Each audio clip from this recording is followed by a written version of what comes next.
The day I finally succeeded was the same day I realized the person who made it possible would never see it.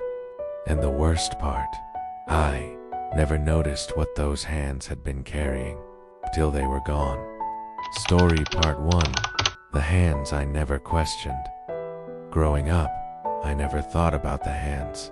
They were just there, waking me up before sunrise, fixing my uniform when the buttons came loose, placing food on the table even when I knew there wasn't enough.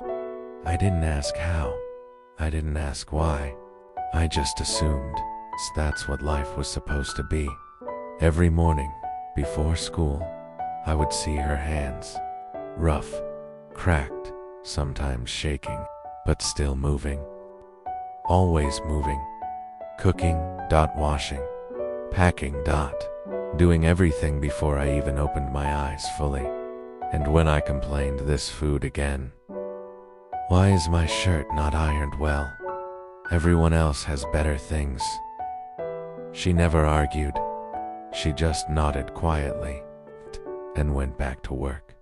Story part 2. The things I didn't see. I thought she was just doing her job. That's what I told myself. That's what I believed. But there were signs. Small things I ignored, the way she would sit down slowly, like her body hurt.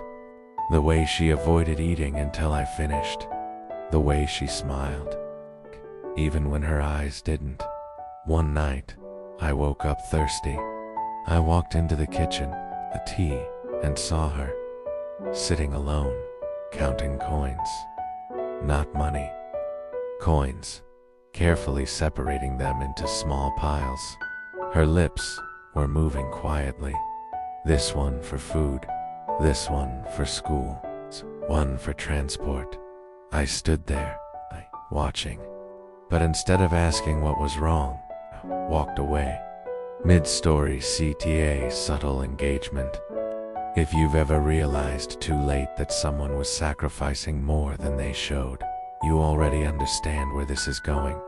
Story part 3. The distance I created. As I grew older, I started pulling away. Not physically, emotionally. I stopped talking as much, stopped noticing, stopped caring.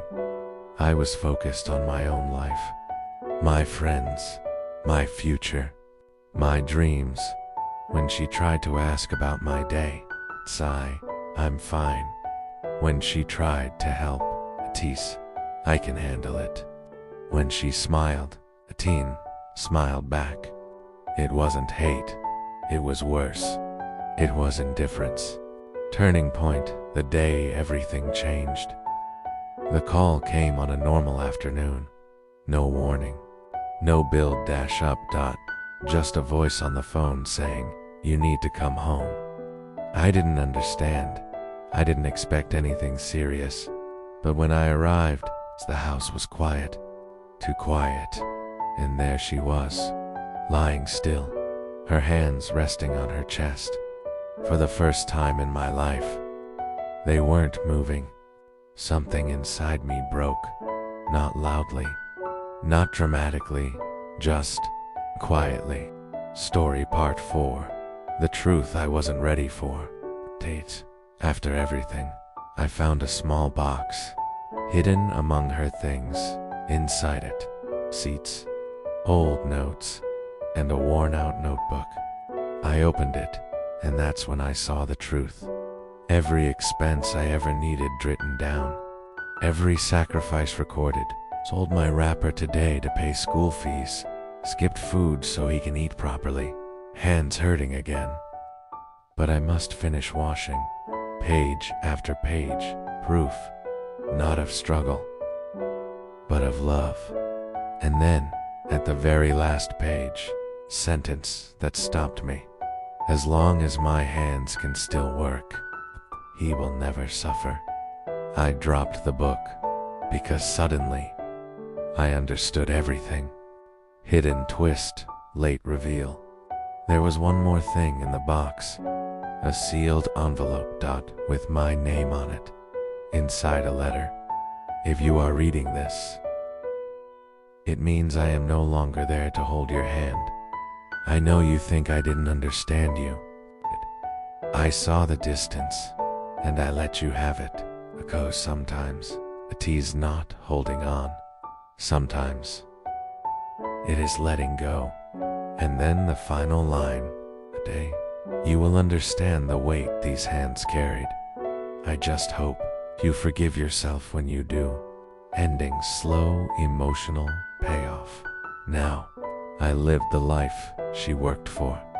The life she built with hands that never rested. But every success feels incomplete. Every achievement feels late. Because the one person who should have seen it is not here. Sometimes I look at my own hands, and I wonder if they will ever be strong enough to carry even half of what hers did. End CTA soft, reflective. If someone is still holding things together for you right now, wait until their hands stop moving to notice. Because some sacrifices don't ask for recognition, they just quietly disappear. End.